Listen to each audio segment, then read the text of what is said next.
Gas cylinder के बढ़ गए दाम, एसडीएम सोलन के खिलाफ डीजीपी ने की शिकायत, शिमला में अधिकारियों और कर्मचारियों पर हुआ एक्शन। इन सब के अलावा और भी बहुत कुछ रहेगा इस बुलेटिन में। आप देख रहे हैं इनॉक्स न्यूज, तो आइए जानते हैं अब दिन भर की बड़ी खबरें। हिमाचल प्रदेश में रियायती बस यात्रा के लिए बनाए जा रहे हिम बस कार्ड को लेकर लोगों में जबरदस्त उत्साह देखने को मिल रहा है। अब तक करीब 1,81,000 कार्ड बन चुके हैं, लेकिन बढ़ती मांग के चलते लोगों को कार्ड मिलने में 5 दिन तक का इंतजार करना पड़ रहा है। कई जगह सुबह से ही लंबी कतारें लग रही हैं।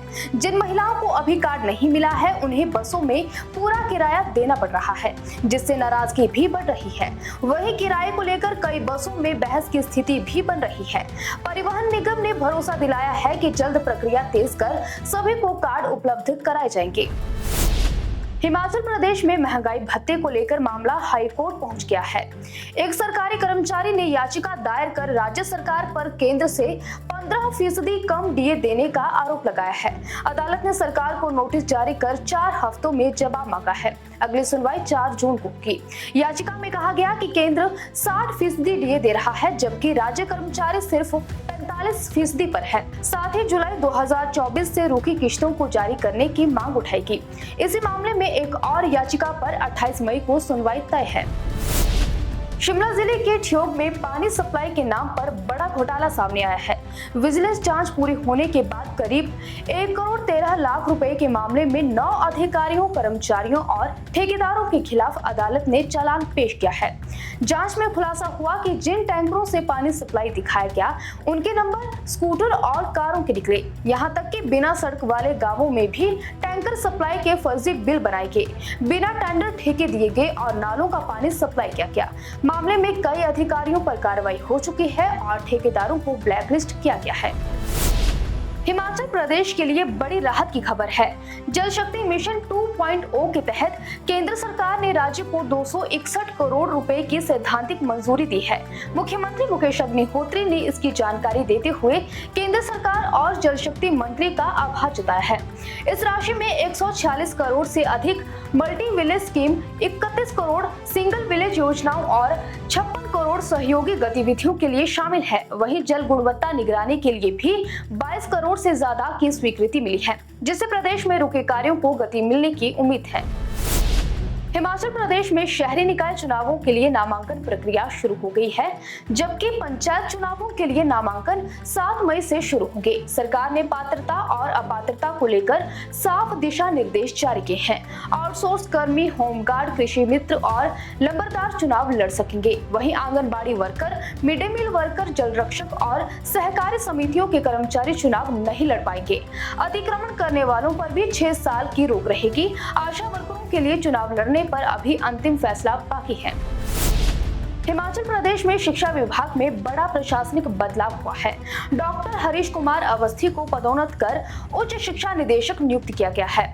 मुख्य सचिव की ओर से इसकी अधिसूचना जारी की गई है। उन्हें वेतन मैट्रिक्स लेवल 31 में नियुक्ति दी गई है। डॉक्टर अवस्थी पिछले कई वर्षों से शिक्षा विभाग में विभिन्न अहम पदों पर सेवाएं दे चुके हैं। वहीं पूर्व उच्च शिक्षा निदेशक डॉक्टर अमरजीत कुमार शर्मा सेवानिवृत्त हो चुके हैं। हिमाचल प्रदेश में मौसम ने करवट ली है। रोहतांग, शिंकुला, बारालाचा और कुंजुम की ऊंची चोटियों पर हल्का हिमपात हुआ है, जबकि शिमला समेत कुफरी, फागू और ठियोग में ओलावृष्टि से सेब और सब्जी फसलों को नुकसान पहुंचा है। निचले इलाकों में गेहूं की कटाई भी प्रभावित हुई है।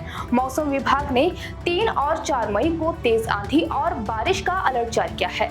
बीते 24 घंटों में कई इलाकों में बारिश दर्ज की गई, जिससे तापमान में गिरावट आई और ठंड बढ़ी है। हिमाचल प्रदेश में नई स्वास्थ्य बीमा योजना फिलहाल अटक गई है। हिमकेयर की जगह प्रस्तावित इस योजना पर स्वास्थ्य विभाग अभी तक किसी निष्कर्ष पर नहीं पहुंच पाया है। निजी इंश्योरेंस कंपनियों के साथ एमओयू को लेकर भी विभाग तैयार नहीं है, क्योंकि अन्य राज्यों के अनुभव संतोषजनक नहीं रहे हैं। फाइल फिलहाल पेंडिंग में डाल दी गई है और अब अंतिम फैसला मुख्यमंत्री के साथ बैठक के बाद ही होगा। सरकार जल्दबाजी से बचते हुए योजना पर विस्तृत समीक्षा कर रही है। मई की पहली तारीख पर महंगाई का बड़ा झटका लगा है। हिमाचल समेत देश भर के 19 किलो वाले कमर्शियल गैस सिलेंडर के दामों में भारी बढ़ोतरी हुई है। कीमत बढ़कर करीब 3071 रुपए तक पहुंच गई है। इसका सीधा असर होटल और ढाबा कारोबार पर पड़ रहा है। कई जगह गैस महंगी होने के चलते लकड़ी के चूल्हों पर खाना पकाया जा रहा है। वहीं महंगे ईंधन के कारण मेन्यू में भी बदलाव देखने को मिल रहा है और कई व्यंजन अस्थायी रूप से हटाए गए हैं। हिमाचल में एक बड़ा प्रशासनिक मामला सामने आया है। डीजीपी अशोक तिवारी ने सोलन की एसडीएम पूनम बंसल के खिलाफ विजिलेंस जांच की सिफारिश की है। 27 अप्रैल को दर्ज शिकायत के बाद हुई प्रारंभिक जांच में संदिग्ध वित्तीय लेन देन और पद के दुरुपयोग के संकेत मिले हैं।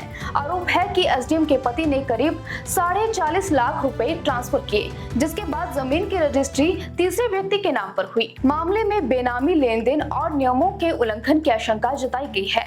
अब इस केस को विजिलेंस या एंटी करप्शन ब्यूरो को सौंपने की सिफारिश की गई है।